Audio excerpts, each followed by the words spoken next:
Okay, so now we've dealt with logging in and we've had a thoroughly good look at the dashboard. So let's go across to the left-hand side of the screen and let's look at each of these one by one. So the first of these is My Account. Now, often when you've signed up or when your upline, your sponsor has signed you up, they've put in the minimum information and you haven't been able to, it hasn't been fully filled in. Now, in order to look at this and to change this again, you need to change your, enter your security password, which is not the same as your login password. And we'll talk about changing passwords in a minute. Okay, so basically what you will see here is your member ID, the number in your network. So remember, this is a dummy account, so we haven't got anything here. The day you registered and your rank.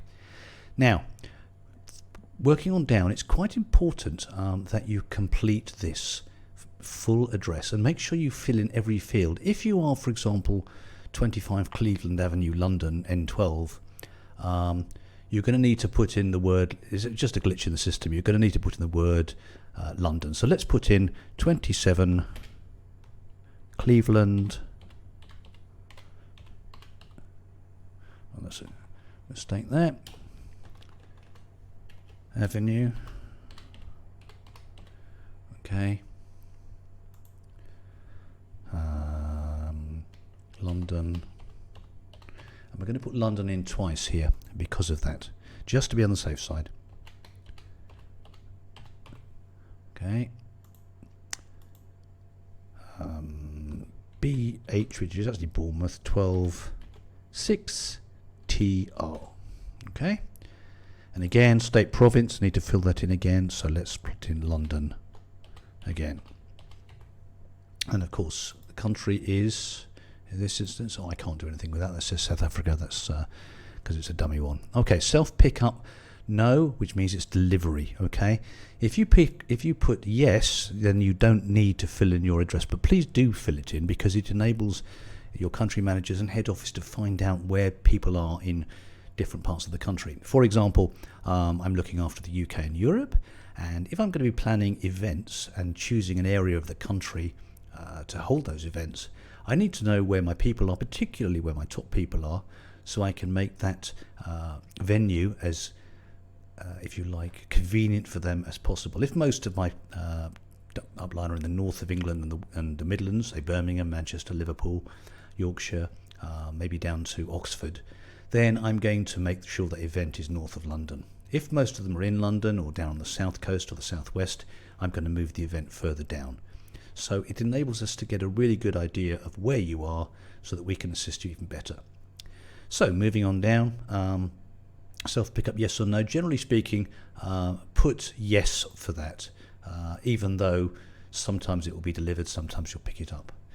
Okay, your email there, confirm it, your date of birth, your contact number, which again, of course, will be by default if it's whatever country you've been registered under. You can change this, of course, but this is a dummy one, so I can't. Your contact number, which is basically the country code, not including the plus sign. Okay, your language, which I think is only a combination of English or Chinese currently, so unless you're in China, you're unlikely to want that. Auto repurchase G2PS product. Now basically what that means is that if you enter the G2PS system and you automatically, when your payout becomes due, like some of that deducted so you can re-enter it, you need to click yes. Let's click yes in this instance. Okay. Let's go across to the right hand side. Now again, you don't have to put this in straight away, but I would suggest you do because it will save you time and effort when you come to make your withdrawals, because your withdrawals will be paid directly into your bank account. So I strongly suggest that you fill in this at your earliest opportunity. Okay, so it's moving on down, bank branch SWIFT code. If you're in Europe, you're going to put in the IBAN code instead of SWIFT code, of course. Because European banks don't have an IBAN code, and some other countries may not have a SWIFT code. They may also use IBAN. Okay, some will use what's called a TRIB code as well, so you can put that in as an alternative. The IBAN code doubles up with the bank and the bank account number. Again, in Europe, you won't necessarily have a number. The IBAN code will do it for you. So put the bank account number there if you have it, and your full name as per your account name. In some countries, like for example the UK, I can have a check to P. Baker, PM Baker, Paul Michael Baker. In Malaysia, it has to be my exact name as per my passport, i.e. Paul Michael Baker, or the check will bounce. As simple as that. And put in your IC card. Now this, if you don't have an ID card, you can put in your passport number, or you can put in a driving license number. It's entirely up to you, but please put some form of identification number on that field there. Okay.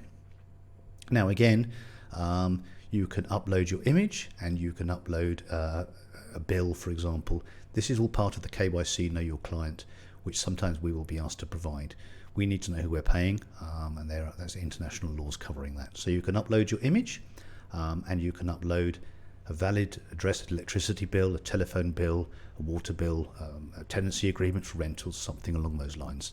So please do upload that. Now many people keep a lot of these sections blank, but I really would strongly suggest that as a professional you really should get behind this and complete it as thoroughly as possible.